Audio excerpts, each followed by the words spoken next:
What's up guys, I'm Josh Mosman and welcome to This Week in MXA, episode number 88, presented by O'Neal Racing. Thank you guys for tuning in to this video. We got a lot going on in the motocross world, let's dive into it. Starting things off, we have to highlight the Ironman National, this 50 class with Haiden Deegan jumping up and making his pro debut. Starting with the 450 class though, Chase Sexton and Eli Tomac, it's like you're holding your breath just hoping these guys will continue the same fight that they've been putting on at the last few races and really through this entire season. And man, they did it once again. They came in, Eli Tomac had a 1-point lead, they left, Eli Tomac still has a 1-point lead. Chase Sexton, he got the overall, he went 2-1. Eli Tomac, he went 1-2. Great battles in both motos at Ironman. That track spans over a wide space of area, a lot of acreage there. And then you got the massive jumps, the massive ruts, and it's just a gnarly track to race at. So if you feel accomplished after finishing two 35-minute motos there, and Eli Tomac and Chase Sexton, they put on a show. They left leaving with 1 point separating. Now they head into the Fox Raceway National this weekend here in Southern California at Pala. And yes, it is the second time we're going back to Pala. It is going to be extremely hot temperatures. I try not to look at the forecast whenever I'm going racing or riding,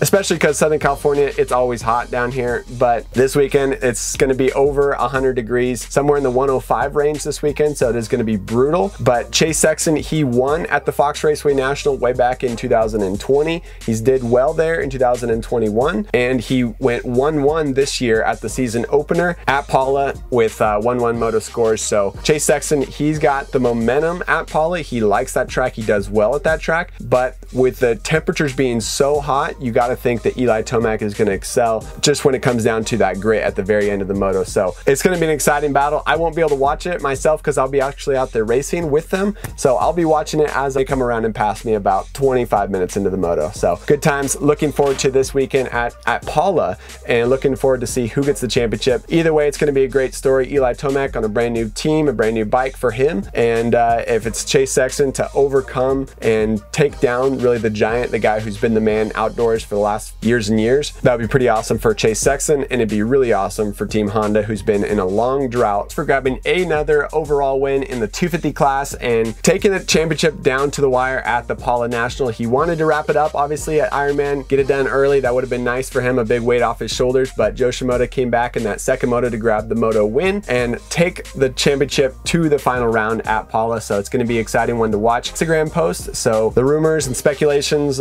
which we all really knew were true, now Jet has confirmed it himself, so we can expect to see him at the 450 class next year. He'll be in the Supercross class, 250 class for Supercross, 450 class for outdoors, just like Chase Sexton did in 2020. So that'll be Star Racing Yamaha team said that he will be racing again this weekend. He wasn't originally sure after the race at Ironman if he would line up or not this weekend, but he will be on the gate. Haiden Deegan had a very highly anticipated pro debut. The guy is one of the most popular guys in motocross and Supercross. Due to their YouTube channel, the Deegans do a great job of showing the progression from 50 to 250, amateur to pro. And one impressive stat, Haiden Deegan was on a Super Mini at Loretta's last year, and now he's racing Pro Nationals this year. So big jump up. It's a fast and steep learning, big get off, but pretty impressive that he was able to bounce back and still race the second moto at Ironman. Looking forward to Pala this weekend. And like I said, I'm going to be racing, so that's going to be very exciting. So I raced the first two rounds of the season. I did the first round at Pala on a Honda 450. Then I raced Hangtown the very next weekend on a Kawasaki KX 450. Both of those bikes I had ridden a lot in their stock form, but I'd only ridden one time each with the suspension beforehand. Then we raced the Washougal National on the 2023 Husqvarna FC 450. Have the lowered chassis, the lowered suspension. That was a lot of fun. I had spent more time on that. I think about 5 times riding with the suspension than I was going to race on, but I missed the mark. I set up the suspension way too soft for a national, and I was getting pretty beat up out there. So now we have some Pro Circuit built WP cone valve forks and a track shock for the 2023 KTM 450,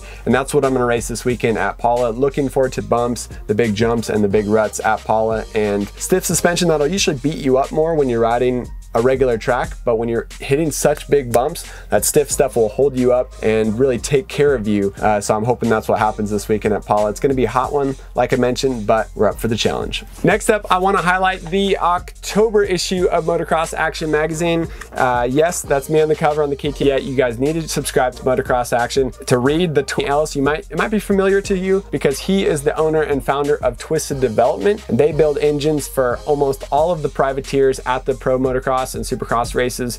They do the Club MX Yamaha team, the BBMX KTM team, which was formerly known as Rocky Mountain KTM, and a lot of other teams in the pits, the Bar X Suzuki team. He gets all that horsepower out of all those bikes. So Jamie Ellis, he's a good friend of mine. He also used to build Hayden Deegan's engines from 50s all the way up to Super Minis before he got sponsored by Star Racing Yamaha. He's a wealth of knowledge, and I'm proud to have him in the magazine. You guys should subscribe and check out his article. Next up, I want to highlight the Kawasaki KX250 just a while back, and we put it up against the Kawasaki KX250 in stock form, and we did a little bit of lap time comparison. We had a lot of fun out there. So if you haven't checked out that video, you should check it out on our channel and on our website. Here I have some clips with the test of my mechanic for the Nationals and test rider Ezra Lewis. Clips here with those guys talking, and then once you're done here, check out the full video on our channel.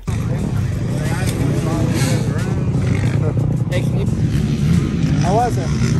So, unlike any bike I've ever ridden. Pretty gnarly. Is it weird? Like, what's weird about it? Like, stiff suspension? Or? No, honestly, it's like really good. Like, I could go race this right now. I was just blown away at how fast. Turning really surprised me. Great turning. Forks are really good. Power was a lot less. Doesn't really have a hard hit. And honestly, when I said the FT250 is like not a lot faster than that, it doesn't feel a lot faster. It feels like the gearing might be too small in the rear or something like that. This also has the KX250 trait. The front end feels really light. I washed the front end out a few times. The sag's not set up for me. Yeah. But then again, it still feels like the stock KX250. So it's like really good. I'm not Joe Shimoda. He went and got third or second, and I couldn't qualify for 40-man gate. So obviously they're doing something right. So it's like the preference of the guy's bike is way smoother, and it kind of catches you off guard. You're going faster than you think you are. It's a nice, smooth, gradual power band. I think that's a big deal. The clutch is slipping a little bit on this, and it definitely has time on it. Shimoda's bike's really fresh. The rear end on the stock bike, it wants to skate around a lot. I don't know if it just has a skinnier rear tire. Shimoda's might have a one. So as far as handling, Shimoda's bike definitely has that better handling. Turns are more precise, gets more grip to the ground, and just like it's almost hard to get wheel spin on it, like there's like a traction control on it or something like that. But overall, it's not as big as. All right, my initial impressions were totally wrong. Well, like crazy. It's like a 350 on steroids almost. Like you just got to keep on going. Yeah. You have to ride it just high as it goes, and it keeps on going. If you ride it like you do the other bikes, it doesn't work. Yep. And it feels like, this is okay. Then once you rev it out, you kind of get a little scared and pucker up, and it starts barking like on top. It starts barking, and it takes off like way later than you think it would. It's kind of crazy. Kind of weird. It's different than it was, you know? Yeah. But second or third, I can't remember. On the podium at Hangtown on this bike, how do you feel on it, Ezra Lewis? I feel like a completely different person. Really? Yeah, I got a little too. It's such a fun bike. There's so much power. It's unlike anything I've ever ridden before.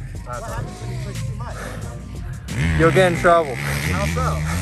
You'll wash out the front end like me. Really? You'll probably scratch the fender. I did see my sag, and I weighed probably 10 pounds heavier than you, so. Yeah, that's alright. It would have helped me pushing the front end right there, so I think it did me a favor more than it harmed me. True. All right, well, good stuff. What else do you think about the So that fast in my entire life. Nice.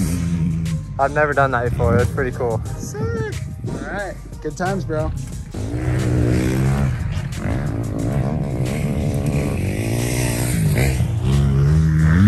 How was it? Very impressive, man. I had to hold on for dear life. Almost whiskeyed once. Really? No big deal. Oh, this is an amazing bike. Everything's great. It's almost, Joe's a little guy and way fast, so. Yeah. Man, this is a great bike. A lot of fun. Rev it to the moon. Rev it to the moon. That's where you find the power, right? Absolutely.